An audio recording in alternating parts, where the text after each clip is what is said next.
அனைவருக்கும் வணக்கம். துலாம் ராசிக்காரர்களுக்கு நன்கு நாடகமாடுவதை கண்டு முடிவெடுக்கக்கூடிய சிறப்பான தருணமாக டிசம்பர் முதல் வாரம் எப்படி அமைய போகிறது, கிரகநிலைகளின் அமைப்பை ஆராய்ந்து பார்க்கும்போது டிசம்பர் முதல் வாரத்தில் ஏற்படக்கூடிய அதிரடியான மாற்றம் என்ன என்பதை பார்த்தால், டிசம்பர் முதல் வாரத்தில் மிக வலுவாக ராசியின் அதிபதியான சுக்கிரன் சுகஸ்தானத்திற்குள் நுழைகிறார். 3ஆம் தேதி முதல் செவ்வாய் வக்ரகதியில் திரும்புகிறாருங்க. கர்மஸ்தானத்தில் வக்ரம் பெறக்கூடிய செவ்வாய் பாகியஸ்தானத்தை நோக்கி நகருகிறார். அது மட்டுமல்லாது தனஸ்தானமாகிய 2இல் வக்ரகதியில் சஞ்சரித்து வந்த வித்யாகரகரான புதன் 4ஆம் தேதி முதல் வக்ர நிவர்த்தி பெறுகிறார். சந்திரன் வளர்பிறை சந்திரனாக 2, 3, 4, 5 என பல இடங்களில் வலம் வர போகிறாருங்க. வளர்பிறை சந்திரனாக வலம் வரக்கூடிய சந்திரனின் அமைப்பால் அதிரடியான நல்ல வளர்ச்சிக்கான முன்னேற்ற வாய்ப்புகள் கிடைப்பதற்கான சூழல் நிச்சயமாக உண்டு. அதிலும் குறிப்பாக இந்த தருணத்தில் நவ கிரக நிலைகளின் அமைப்பையும் ஆராய்ந்து பார்க்கும்போது மிக வலுவாக துலாம் ராசிக்காரர்களுக்கு நன்கு நாடகமாடுவதை கண்டு சரியான முடிவெடுக்கக்கூடிய இனிமையான தருணமாக அமைவதற்கான யோகம் நிச்சயமாக உண்டுங்க. உங்களுக்கு முன்னே ஒரு பேச்சையும் உங்களுக்கு பின்னே மற்றொரு பேச்சையும் வெளிப்படுத்தக்கூடிய நபர்களிடமிருந்து விலகுவதற்கான அற்புதமான சந்தர்ப்பம் நிறைவாக கிடைக்கக்கூடிய ஒரு தருணமாக அமைய போகிறது. ஏனென்றால் இந்த வேளை நவ கிரக நிலைகளின் அமைப்பில் மிக வலுவாக ராசியின் அதிபதியாக இருக்கக்கூடிய சுக்கிரன் தைரியஸ்தானத்தில் இருந்து சுகஸ்தானத்திற்குள் நுழைகிறாருங்க. பொதுவாக ராசியின் அதிபதியான சுக்கிரன் 4ற்கு வருவது நன்மை நிறைவாக அள்ளி கொடுக்கக்கூடிய ஒரு அமைப்பாக நிச்சயமாக பார்க்கப்படுகிறது. எனவே எதிர்பார்ப்பதை காட்டிலும் சுகஸ்தானம் என்று சொல்லக்கூடிய 4ஆம் இடத்திற்குள் வருவதால் இல்லத்தில் பல்வேறு வகையான சுப நிகழ்வுகள் தடை தாமதமின்றி சிறப்பாக கைகூடுவதற்கான முதன்மையான யோகம்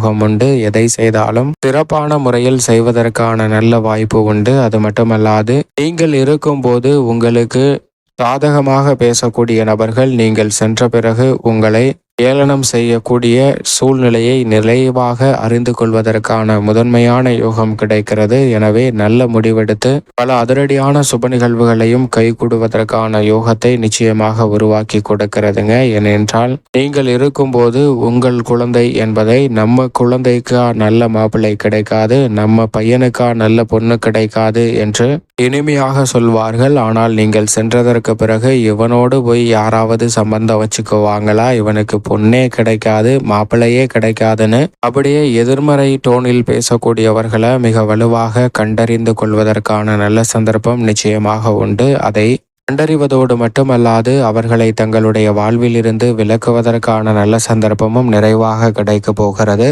எனவே உத்தியோகம், தொழில், குடும்பம், கலைத்துறை, அரசியல் துறை என எந்த பணியாக இருந்தாலும் அந்த பணியில் உங்களுக்கு சாதகமற்ற சூழலை உருவாக்க வேண்டும் என்ற எண்ணத்தில் இருப்பவர்களை விட்டு விலகுவதால் நீங்கள் எதிர்பார்க்கக்கூடிய பணிகள் தாமாக உங்களை வருவதற்கான நல்ல சந்தர்ப்பம் நிறைவாக கிடைப்பதற்கான முதன்மையான யோகம் நிச்சயமாக உண்டு என்பதில் சந்தேகமே இல்லை. அதோடு மட்டுமல்லாது இந்த தருணத்தில் மிக வலுவாக தனஸ்தானமாகிய 2ஆம் இடத்தில் சுக்கிரன் சுகஸ்தானத்திற்குள் நுழையும் போது தனஸ்தானத்தில் அவரது நட்பு கிரகமாக இருக்கக்கூடிய வித்யாகாரகரான புதன் வக்ர நிவர்த்தி பெற்று பலம் பெறுவது மிக சிறப்பான வரவேற்கத்தக்க ஒரு அமைப்பாக பார்க்கப்படுகிறது. வாக்குஸ்தானம் தனஸ்தானம் பல பெறக்கூடிய இந்த வேளையில் பல்வேறு வகையான தடைகள், சிக்கல்கள், தாமதங்கள் அகன்று தங்களுடைய வாழ்வில் நல்ல சிறப்பான நல்ல வாய்ப்புகள் நிறைவாக கிடைப்பதற்கான யோகம் உண்டுங்க. அது மட்டுமல்லாது கல்வியிலும் நிறைவான முன்னேற்றம் கிடைக்கும். சூரியனோடு இணைந்திருப்பதால்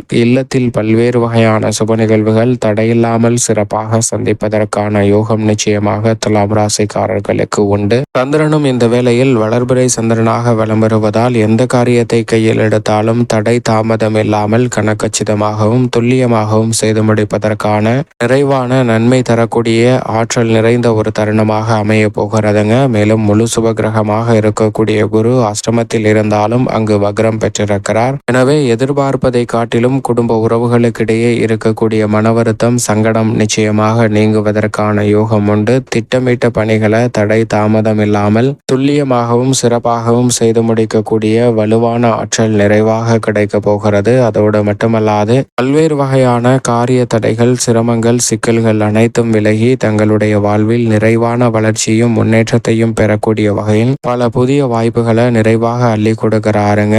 சரியாக பயன்படுத்திக் கொள்ளுங்கள். குருவின் அமைப்பு காரணமாக குடும்ப வருமானத்திற்கான நல்ல வாய்ப்பும் சந்தர்ப்பமும் நிச்சயமாக அதிகரிக்கக்கூடிய தருணமாக பார்க்கப்படுகிறது. அது மட்டுமல்லாது சனி பகவான் ஆட்சி பலம் பெற்று மிக வலுவாக இந்த வேளையில் பஞ்சமஸ்தானம் என்று சொல்லக்கூடிய 5ஆம் இடத்தில் நிலை கொண்டிருக்கிறாருங்க. சனி 5இல் இருப்பது பல்வேறு வகையான பணிகளை ஐயமின்றி சிறப்பாகவும் செம்மையாகவும் செய்து முடிப்பதற்கான நல்ல சந்தர்ப்பம் நிறைவாக கிடைக்க போகிறது. தொழில்துறை, வியாபாரத்துறையில் இதுவரை இல்லாத அளவிற்கு புதிய வாய்ப்புகளும் வருமானத்தையும் உயர்த்தி கொள்ளக்கூடிய அளவிற்கு பல சந்தர்ப்பம் நிறைவாக அமையக்கூடிய ஒரு தருணமாக பார்க்கப்படுகிறது. தடை தாமதங்கள் அனைத்துமே தொழில்துறை, வியாபாரத்துறையில் இந்த தருணத்தில் கணிசமாக குறையும் அல்லது மறைவதற்கான நல்ல சந்தர்ப்பம் நிச்சயமாக உண்டு. ஏனென்றால் ராகுவும் யோகஸ்தானமாகிய 6இல் நிலை கொண்டிருக்கிறாருங்க. எனவே அலைச்சல் சிரமம் இல்லாமல் வருமானத்தையும் லாபத்தையும் உயர்த்தி கொள்ளக்கூடிய வகையில் பல புதிய ஒப்பந்தங்கள் நிறைவாக அமைவதற்கான யோகம் நிச்சயமாக உண்டு. அது மட்டுமல்லாது உத்தியோக ரீதியாக இருக்கக்கூடிய மிக பெரிய அளவிலான நெருக்கடிகள் விலகி நீங்கள் எதிர்பார்க்கக்கூடிய நல்ல மாற்றம் இந்த வேளையில் உங்களை தேடி வருவதற்கான சாத்தியக்கூறுகள் மிகவும்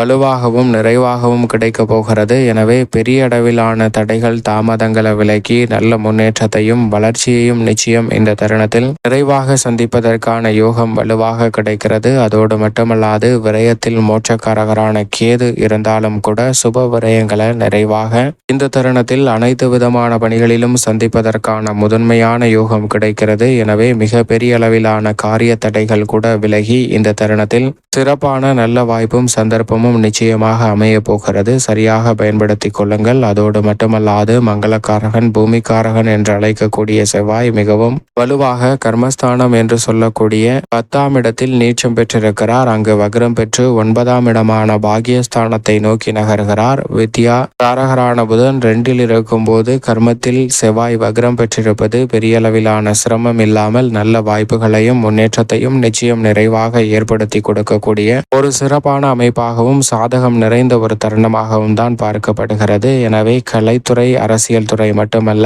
விவசாயம் சார்ந்த பணிகளிலும் புதிய அசையும் அசையா சொத்துக்கள் வாங்குவதற்கான நல்ல வாய்ப்பும் சந்தர்ப்பமும் நிச்சயம் நிறைவாக கிடைக்கக்கூடிய தருணம் துலாம் ராசிக்காரர்களுக்கு உண்டு என்பதை டிசம்பர் மாதம் முதல் வாரம் உறுதிப்படுத்துகிறது. அது மட்டுமல்லாது தங்களிடம் சாதுரியமாக நடந்து கொள்கிறவர்களை இனம் கண்டறிந்து அவர்களை விட்டு விலகுவதற்கான நல்ல வாய்ப்பும் சந்தர்ப்பமும் நிச்சயம் நிறைவாக கிடைக்கும். எனவே பெரிய அளவிலான சிக்கல்கள் விலகி நல்ல மாற்றமும் நம்பிக்கையும் பிறக்கக்கூடிய வகையில் பல பணிகள் துல்லியமாக நடைபெறுவதற்கான யோகம் நிச்சயமாக உண்டு. மேலும் இந்த தருணத்தை மிக சிறந்த மகிழ்ச்சிகரமான தருணமாக மாற்றிக்கொள்ள நிச்சயமாக துலாம் ராசிக்காரர்கள் வாரத்தில் செவ்வாய்க்கிழமை விரதமிருந்து அருகாமையில் உள்ள முருகப்பெருமானை வழிபாடு செய்யுங்கள். அவரது ஆலயம் சென்று தீபம் ஏற்றி வழிபாடு செய்யுங்கள். மிக பெரிய அளவிலான சங்கடங்கள் மறைந்து தங்களுடைய வாழ்வில் இனிமையும் மகிழ்ச்சியும் நிறைவாக கிடைப்பதற்கான முதன்மையான யோகம் நிச்சயமாக துலாம் ராசிக்காரர்களுக்கு தடையில்லாமல் உங்களை தேடி நிச்சயமாக வரும்.